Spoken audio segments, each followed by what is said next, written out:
Dylan Taylor, who plays Sal Rose, to be with me in the studio this morning. Not bad, hey? You're not bad at all. We worked on that. Yeah, I know. We came up with a good one. Way too long. Along with Andrew De Angelis, who created the show. Dylan, Andrew, welcome to the show. Thank you. Thank you for having us. Andrew, the show is really, really funny. I said before we turned the microphones on that I really only had to watch one episode kind of, for the show, but I ended up watching 3 or 4.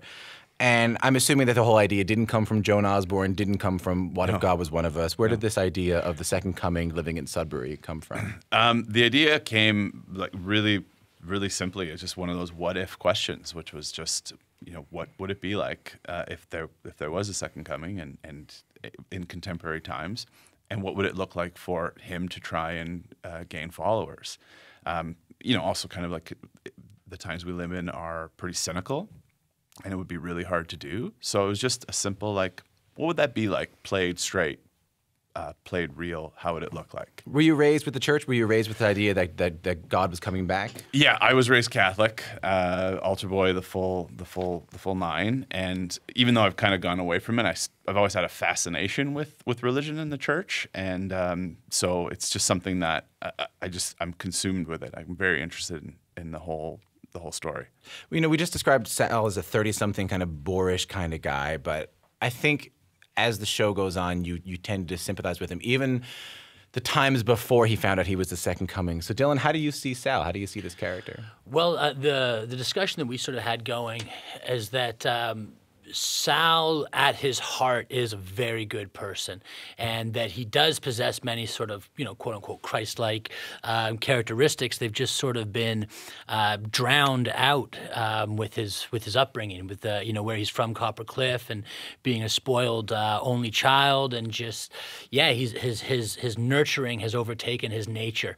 So rather than being somebody who's not actually a good person trying to be good, I was playing him with the discussion was that he's just trying to get back in touch with the fact that he's a good person and find the way to exploit that. He's not a bad person. He's just self-centered and spoiled and a bit ignorant, And you mentioned Copper Cliff. The whole show is set in Sudbury, and Sudbury almost becomes a bit of a character in the show. I know I saw deluxe hamburgers there. Yeah. What did I play? Is it the Townhouse? Is that where that's a bar. That's a bar. Yeah, it's a bar. Yeah, the Townhouse. I played the Townhouse, and we ate at the One Arch.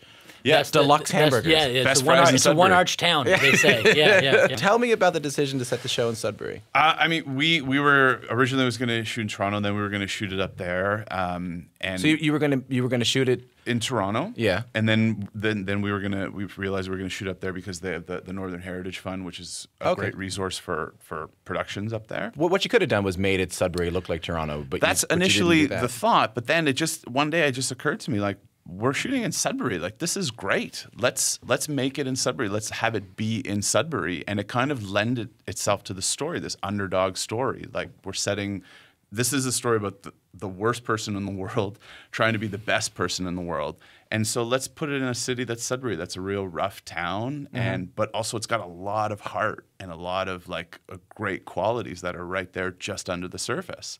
And it just made it, I don't know, it filled out the show for me. It kind of filled in a lot of the blanks that were there when we even went into production. What's been the reaction of some of the folks from Sudbury? They've been really happy with it. I think a lot of stuff shoots out there, but it's rare that they shoot and they call it Sudbury. So they've been really proud that they have a show that's proud to be in Sudbury. We never made fun of the show. We're proud of it. Sal is a real proud Sudburian. And they love it. Dylan, are you from Sudbury? No, I'm not. No, I'm born and raised in Toronto in the East End. And I was, for me as an actor, it was amazing that it was set up there. I was cast and then I was working on something else and got to, had about 5 days up in Sudbury and Copper Cliff of rehearsal and stuff, and to really sort of, and for me, it 100% informed the character and the performance and the whole world of the show. And I was so happy to be shooting on location and have it be our actual place in the show. So I got to really, ingratiate myself to the community, and we brought forward a lot of, the real businesses into the show, referring to, a lot of the local, bars and restaurants and stuff like that. We got to really brought it to life for me. And for me as an actor, hearing the way people sound and getting to know where they're from and the texture of the whole town. Yeah, and like where they sound, is there a Sudbury? Oh yeah, they had it's more an attitude. It's not so much a sound. They have a lot of the same Canadian sounds, a lot of forward round vowels that we do as Canadians. But it's more this this attitude. You're surrounded by beautiful nature up there, but you are from an industrial town that has this, and it's also a trucker town. I mean, there's people constantly coming in and out of coming through there, so they they're not closed off in any means, and but there's definitely what I would call sort of the Sudbury, sort of style or sound. It's not very vowel specific like a lot of other dialect work. It's just how you carry yourself and how you are, especially if you're from Coppercliff. Yeah. This is a show that kind of addresses two major taboos, like religion and sex. And I should say this isn't a traditional network TV show. This also isn't on a traditional network. It's on Crave TV. Yeah. Why was it important? And I'm seeing this in a lot more television shows, and I'm constantly being surprised. I don't know if I'm allowed to say this. I think I'm allowed to say this. I'm constantly being surprised at how much I laugh at some of these shows, because I think that and how edgy they are and how they push boundaries that I haven't seen before on Canadian TV. Why was that so important for you? For me, the premise of the show there was controversy inherent in it, right? You're setting up a story where you have this real terrible person who's trying to be the second coming. I think when people hear that premise, what they're expecting is something that's going to push the envelope. And if you don't deliver on that, I think you're going to lose people right away. Right. And how I kind of reconciled that too is, that being said, I never set out to make fun of anything. This wasn't about making fun of religion. This wasn't a takedown on religion. No. It was just, I want to treat this in a genuine way with these genuine characters who are rough characters from this city of Sudbury, and treat it honestly. And I guess, for lack of a better word, the controversy just comes naturally from that. So it's not forced and it's not mean-spirited. So I was willing to go to those places. I think I'd be even willing to say that it's not only is it not mean-spirited, but it's a very uncynical show for a show that could definitely be steeped in cynicism. I want to play a clip for you if you're listening to this and you're wondering what we're talking about. So this is the second episode where Sal's mom takes him to the church to see Father Luke. Father Luke's played by Scott Thompson. And he finds out they have a plan for him. This is after Sal has punched a man in the face while he was in jail. Really, Mom? This is why you brought me here, isn't it? You made a blind man see with a healing touch. No, I punched a blind man in his eye and knocked his retina back into place. Miracles come in all shapes and sizes. Granted, this one was a small one, but you have to realize that it was a miracle. Absolutely. And your mother and I believe that you should be doing more of them. Big ones, so you get more followers. No, that's not what we agreed on. I'll be in the car, Mom. Sal! I said I'll be in the car, Mom. This is a clip from the new comedy, What Would Sal Do? Scott Thompson, hey? Oh, so great. How good is that? What's it like working with someone like Scott? It was unbelievable, and I'm not just saying that because that's what you say when you talk about your castmates on shows like this. Yeah. I grew up. I'm from Toronto, and I grew up on Kids in the Hall. Literally, I remember the airing of about the third or fourth episode, watching it live. My older brother telling me, he's like, "This show's about Toronto, and it's very funny." And I was, tuned in from that, the time I was 7 years old. But Scott, Andrew and I have talked about this. He was always one of our favorite on the show, and I've always thought he was one of the most capable actors on the show. And getting to actually work with him, it was unbelievable what Scott came in with. I mean, zero ego. He felt like he had the opportunity to almost sort of relaunch or rebrand himself in a way, not playing a character, playing somebody who's so far from what he's had the opportunity to do in his career. I remember doing a scene with Scott, and he was like, "I don't think they can hear us." And I was like, "What do you mean?" He's like, "Well, we're speaking very quietly." And I was like, "Does it feel real?" He's like, "Yeah." I'm like, "Well, then let's just play the scene." And then after he said to me, he goes, "I just realized I'd never had the chance to speak quietly, before. He's always brought in these such boisterous characters, and he's so good in the show. He's so emotionally connected, and he's so grounded as Father Luke, and he worked his heart out like we all did. You know, we were all there on the grind, and we were block shooting, which meant, you know, if Scott was shooting in the church, he would have to shoot, you know, all his sermons for 8 episodes worth in a day, which is a lot of work to ask. And Scott rose to the occasion and did a phenomenal job every day. I want to talk a little bit more about this idea of this show. Like you said, I think when you hear it's about the second coming of Christ, living in Sudbury, Ontario, you can tend to think it's a cynical show, but it's not. And there was a scene that Father Luke, that Scott Thompson says early in the show, that really stuck with me. And he tells Sal, the protagonist, that the stories in the Bible are not meant to be taken literally. They're just stories with metaphors meant to help people make better decisions. In what way does this story of Sal reflect that as well? I mean, look, to me, again, I'm not religious, but ironically, I think this show is really on message with the religion I grew up in, which is this show is simply, if you strip everything away about the second coming and all that, this is about someone trying to be a good person. That's all it is. And he's trying, and he's not doing it well because he was, as Dylan said, he was kind of raised in a way that buried all his goodness, but he just keeps coming back and keeps trying.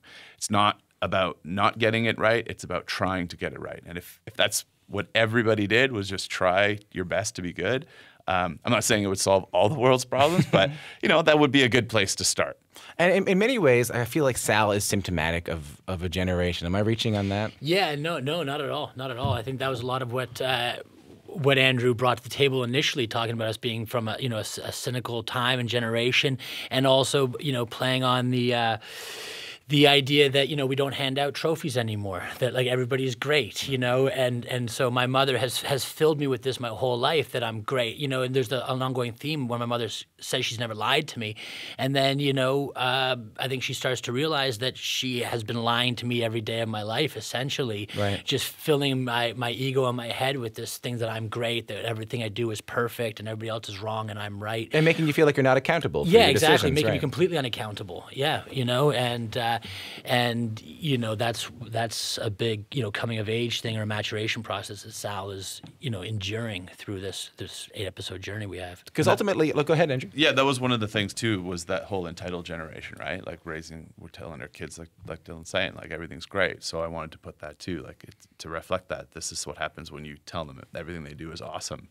Eventually, they're going to come to the realization that it's not, and they're going to have to deal with it. That's the most fun to play with Sal too. Is he's so he's so unafraid of the world and of sharing his opinion. He just like he'll walk into a room of scientists and just tell them what they're doing wrong.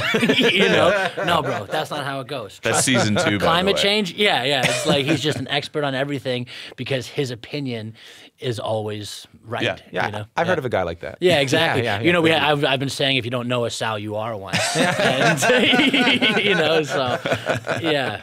I know there was a few bumps getting this show to air, not because of the content, but because you originally made it with Super Channel, which went into bankruptcy protection last year. The show is in limbo, and now all of a sudden it's getting this great feedback on social media. Yeah. It's getting great reviews.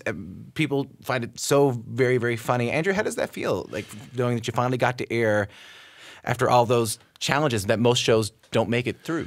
It's very surreal. I mean, it's just been such a journey. Like the show, I came up with the idea 8 years ago, and I remember I first brought it to Mark Montefiore, the producer, then, and we've been working on it since then. So to actually have it now, finally, you know, come to fruition is amazing. And despite all the bumps, like ending up on Crave TV, it's like it couldn't have gone better. Like in retrospect, it's the perfect place for it. It's the perfect home, and it's just, despite everything, I'm over the moon. I think Andrew's getting a bit emotional. I'm getting a bit emotional. we got tissues right there. We're ready for you. Yeah, it's been hard. It's been a long time, and now it's happening. It's unbelievable. It's overwhelming. How about you, Dylan, as an actor?